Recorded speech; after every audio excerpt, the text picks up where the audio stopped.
வைத்தேன். நீ தீர்ப்பு கொடுத்த பின்னால் அதுல உள்ளத்துல எந்த விதமான நெருடலும் அவர்களுக்கு இருக்கக்கூடாது. தீர்ப்பு சொன்னவரா இன்னொன்று ஃபாலோ பண்றதல்ல, இன்னொரு கருத்து வாரதல்ல, நெருடல் கூட என்ன செய்யக்கூடாது, அவர்களுக்கு இருக்கக்கூடாது. மூன்றாவது வயுசல்லிமு தஸ்லிமா, முழுமையாக அதற்கு கட்டுப்பட வேண்டும். இந்த மூன்றும் இல்லாத வரைக்கும் அவர்கள் ஈமான் கொள்ளவே மாட்டார்கள். ஒன்று பிரச்சனையில் உண்மை நீதிபதியாக்க வேண்டும், நாங்க அதை சரியா செஞ்சுக்கிறோம். ஆனா நெருடல் இல்லாம இருக்கிறது, முழுமையா கட்டுப்படுறது, இந்த ரெண்டும் வரணும். அதுல இல்லாவிட்டால் அவர்கள் ஈமான் கொள்ள மாட்டார்கள். அப்ப வகி என்ற அதிகாரம் இல்லாத ஒன்றுக்கு அல்லாஹ் தஆலா என்ன செய்ய முடியாது, இப்படியான ஒரு உத்தரவாதத்தை கொடுக்க முடியாது. இது சூரா நிசாயிலே 65வது வசனத்திலே நாங்கள் பார்க்கிறோம்.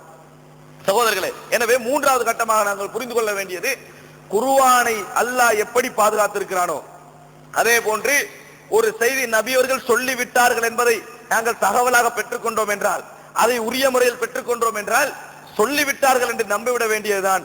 அதற்கு அடுத்ததாக அதை இன்னொரு நிபந்தனை இட்டு நாங்கள் கேள்வி கேட்பது இருக்கிறதே, குர்ஆனுக்கு கேள்வி கேட்டாலும் உண்டுதான், ஹதீஸுக்கு கேள்வி கேட்டாலும் உண்டுதான். ரெண்டுமே வகைதான், ரெண்டையும் அல்லாஹ் தஆலா பாதுகாப்பதாக பொறுப்பெடுத்து இருக்கின்றார். சகோதரர்களே, இது ஒரு மூன்றாவது கட்டமாக சொன்ன விஷயம். அடுத்ததாக நான்காவது விஷயம், அப்படி என்றால் நாங்கள் இஸ்னாதிலே அறிவிப்பால் வரிசைகளிலே ஒரு செய்தியை சொல்லப்படுகின்ற அறிவிப்பால் வரிசைகள் இருக்கிறான்னு கேட்கிறோம்.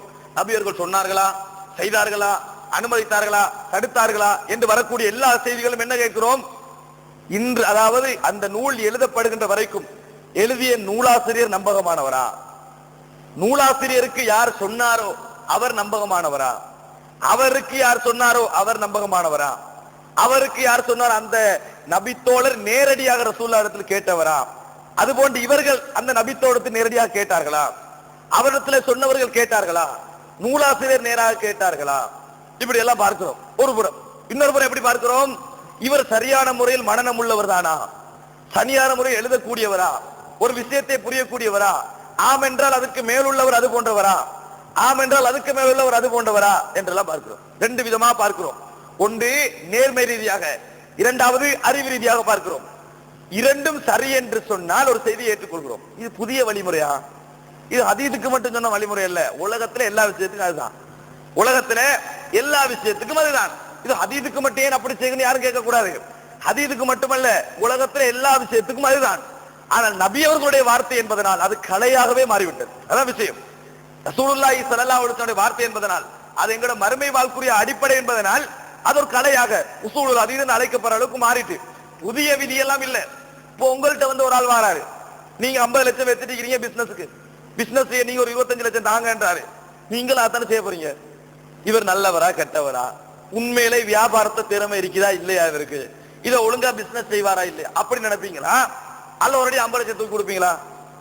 இவர் வந்து நல்லவரா கெட்டவரா, வியாபாரத்தை கொல்ட்டியா இல்லையான்னு பாக்குறதுக்கு ஒரு 10 லட்சத்தை போட்டு நல்லா அனுபவப்பட்டு அதுக்கு பூரா மத்த 10 லட்சம் கொடுப்பீங்க, அல்ல இவரை பத்தி யார் யாரெல்லாம் பழகினாரோ அவர்கிட்ட கேள்வி கேட்பீங்களா? இதான் ஹதீஸுக்கும் செய்யறது. இது பெரிய புதுசா ஒண்ணும் கண்டுபிடிக்கல. இதுதான் ரசூலுல்லாஹி ஸல்லல்லாஹு அலைஹி வஸல்லம் நபியோட காலத்திலும் செஞ்சது, எங்களுக்கு செய்யவும் சொன்னது. ஒரு தகவல் எடுக்கிற ஒரு தகவல் ரசூலுல்லாஹி ஸல்லல்லாஹு அலைஹி வஸல்லம் சொன்னார்களா, செய்தார்களா, அனுமதித்தார்களா என்ற விஷயத்தை அது உண்மையா, இவர் சொல்றவர் செய்தி உண்மையான்னு பார்க்கத்தான் அந்த ஆய்வை ஒழிய நபி அவர்கள் சொல்வது உண்மையா இல்லையான்னு பார்க்க ஆய்வல்லது. நபி அவர்கள் சொல்வது உண்மையா இல்லையான்னு பார்ப்பதற்கான ஆய்வல்லது.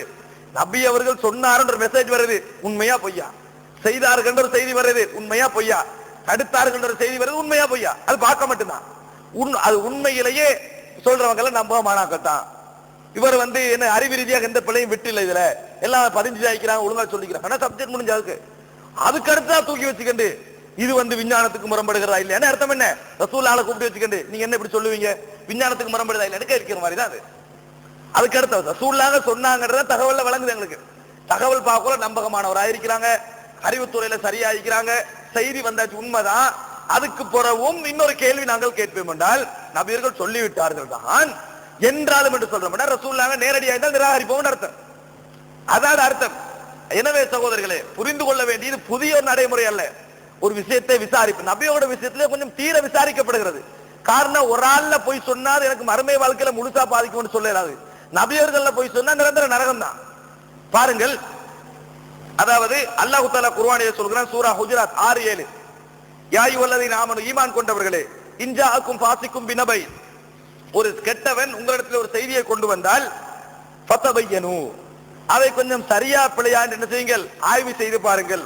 அன் துஸீபு கௌமம் பிஜஹாலத்தி, நீங்கள் அறியாமல் ஒரு சமுதாயத்தை என்ன செய்யலாம், உங்களது அதாவது கண்டனத்துக்கு உள்ளாக்கி விடலாம். அதன் பின்னால் ஃபதுஸ்பிஹு அலா மா ஃபஅல்தும் நாதிமீன், செய்த விஷயத்துக்கு கவலைப்படுவீர்கள். அப்ப ஒரு கெட்டவன் செய்தியை கொண்டாலும் மறுங்கன்னு இஸ்லாம் சொல்லல. கெட்டவன் ஒரு செய்தியை கொண்டாலும் கொஞ்சம் அதை ஆய்வு செஞ்சு பாருங்கன்றால. இவர் சொல்றது சரியா பிழையா, இவர் மாதிரி இன்னொருத்தர் இந்த செய்தியை சொல்லிக்கிறாரா, உண்மையிலே அவர் நம்பகமானவரா இல்லையா, இவர் ஒழுங்கா மெசேஜை கொண்டு வரவரா இல்லையா, பார்த்து முடிவெடுங்கன்றான். இது ரசூலுல்லாஹ்ங்கட காலத்துல ரசூலுல்லாஹ்களுக்கு சஹாபாக்களுக்கு இறக்கப்பட்ட வசனம். அப்ப அப்பயே நபியர்கள் பார்த்துக்கிறாங்க. இதே மாதிரி தான் நபியவர்கள் சொன்னார்கள் ஒரு செய்தி எங்களுக்கு சொல்லப்பட்டா நாங்க பார்க்கத்தான் போகணும். நபியவர்கள் சொன்னார்கள் ஒரு செய்தி சொல்லப்பட்டால் அது உண்மையானதா பொய்யானதா, சொன்னவர் சரியா சொல்லிப்பாரா பிழையா சொல்லிப்பாரா.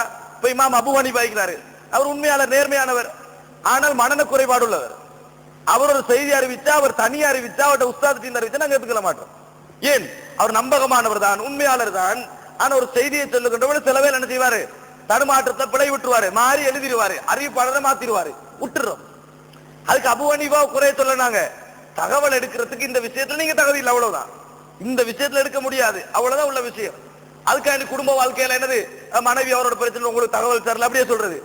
தகவலை எடுக்கின்ற பொழுது ரசூலுல்லாஹி ஸல்லல்லாஹு அலைஹி வஸல்லம் சொன்னார்கள் ஒரு செய்தி வருகின்ற பொழுது நேர்மை இருக்கணும், உண்மை பேசுறவரா இருக்கணும். இரண்டாவது கட்டம் உண்மையிலேயே சரியாக வழங்கி பதிகிறவரா இருக்கணும், சரியா சொல்றவரா இருக்கணும். இவ்வளவுதான்.